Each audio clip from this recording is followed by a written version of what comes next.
जय माता दी। दोस्तों, नवरात्रि के पहले दिन की कथा माँ शैलपुत्री।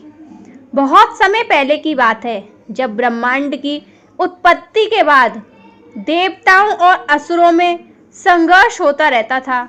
उस समय भगवान शंकर की पत्नी माता सती अपने पिता दक्ष प्रजापति के यज्ञ में गई। वहां पर दक्ष ने भगवान शंकर का अपमान किया। सती इस अपमान को सह न सकी और उन्होंने अपने शरीर का त्याग कर दिया। सती का यह त्याग पूरे ब्रह्मांड को हिला देने वाला था। भगवान शिव ने शोक में अपना तांडव आरंभ कर दिया। देवताओं और ऋषियों ने भगवान विष्णु से प्रार्थना की कि वे इस स्थिति को शांत करें।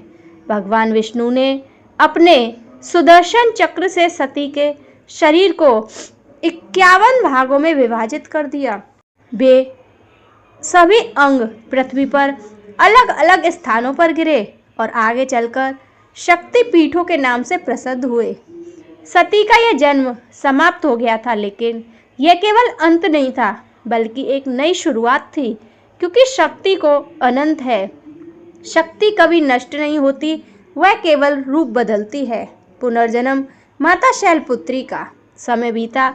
हिमालय पर्वतराज और उनकी पत्नी मैना को एक दिव्य कन्या की प्राप्ति हुई।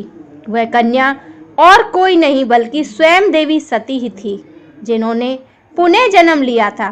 क्योंकि वे पर्वतराज हिमालय की पुत्री थी, इसलिए उनका नाम पड़ा शैलपुत्री। शैल का अर्थ है पर्वत और पुत्री का अर्थ है कन्या। शैलपुत्री बचपन से ही तेजस्वी और अद्वितीय थी। उनके मुख पर चंद्रमा जैसी शीतल आभा थी और उनकी आंखों में करुणा व शक्ति का संगम झलकता था।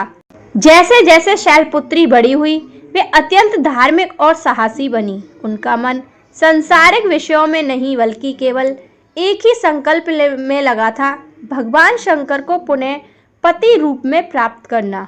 इसके लिए उन्होंने कठोर तप किया।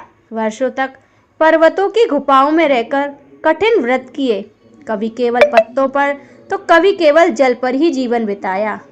उनकी इस अद्भुत तपस्या से भगवान शंकर प्रसन्न हुए और उन्होंने शैलपुत्री को अपनी अर्धांगिनी के रूप में स्वीकार किया। इस प्रकार वे पुनः शिव की पत्नी बनी। माँ शैलपुत्री का स्वरूप अत्यंत दिव्य और शांत है। वे अपने दाहिने हाथ में त्रिशूल और बाएं हाथ में कमल धारण करती हैं। उनका वाहन है नंदी बैल। उनके माथे पर अर्धचंद्र और मुख पर मधुर मुस्कान रहती है।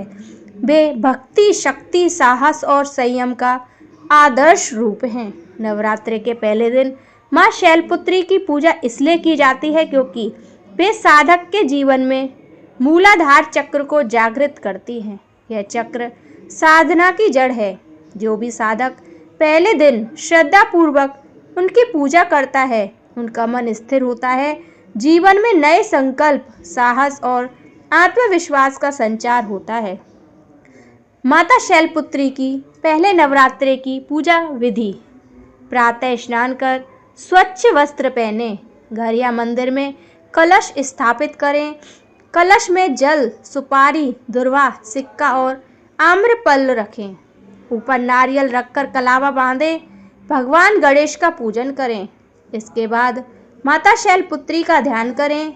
उन्हें लाल पुष्प अर्पित करें। धूप दीप नैवेद्य चढ़ाएं। ओम देवी शैलपुत्रे नमः मंत्र का 108 बार जाप करें। अंत में आरती करें और परिवार सहित माता से सुख, समृद्धि और स्वास्थ्य की प्रार्थना करें। जो भी भक्त पहले दिन सच्चे मन से माँ शैलपुत्री की पूजा करता है, उसके जीवन में भय, संयम और दुर्बलता दूर होती है। उसे स्थिरता, आत्मबल और भक्ति में दृढ़ता प्राप्त होती है। माँ शैलपुत्री साधकों को यह वरदान देती है कि वे अपने जीवन में कठिन से कठिन मार्ग पर भी दृढ़ होकर आगे बढ़ें। बोलो माता शैलपुत्री की जय।